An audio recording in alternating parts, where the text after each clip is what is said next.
Tuli oma kodust lahkuda. Pole hullu, leidis uue kodu, aga sinna uude kodusse ei saa tulla tema kallis koer Reksu. Läheme vaatame, kas õnnestub meil kõigil koos Reksut kuidagi aidata. Korteris võtab mind vastu reibas Sirje, kes tahab kõik algusest peale ära rääkida ja päris kindlasti tahaks ta ka oma probleemile lahendust. Mina olen Sirje Pirnipuu. Väga tore. Ja teil on keegi... Ja tema, mina. Ratita teile korteri üürime. Tere. Olgu nii. Kuulge, proua Sirje, ma saan aru, et teil on mure hoopiski siis ühe puduloojusega või koeraga? Oma Reksuga, jah. Aga hakkame algusest pihta. Mis mure teil siis täpselt on? Reks siin ulgub kooli tänaval ja Päästeameti juures. Ta elab põlu peal. Niimoodi. Ja siis, kui see peremees on juua täis, ta laseb ta lahti niimoodi ja mina jooksen tema järgi kogu aeg.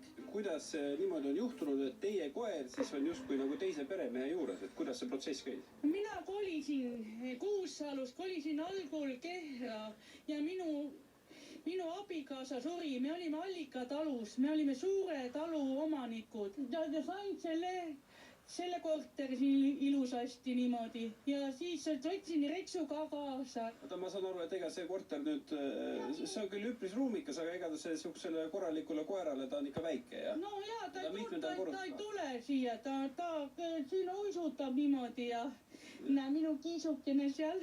Kasside jaoks on see korter väga okei ja mõnus olla, aga suure koera jaoks on ta ikka pisike ja selleks, et ta on mitmendal korrusel. Siin diivani peal ja diivan oli meil siin niimoodi.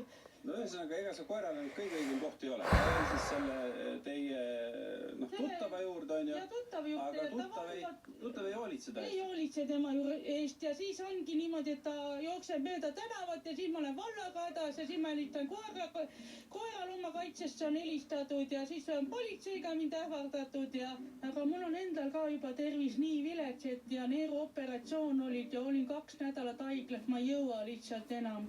Siin helistatakse, ähvardatakse mul isegi politseiga, et sinu koer on jälle siin ja neid on nii palju neid ühesuguseid koeri, hundikoeri. Kui ma näen hundikoera, siis ma jälle jooksen. Kui ma olin haiglas Mustamäel, siis ma jälle jooksin.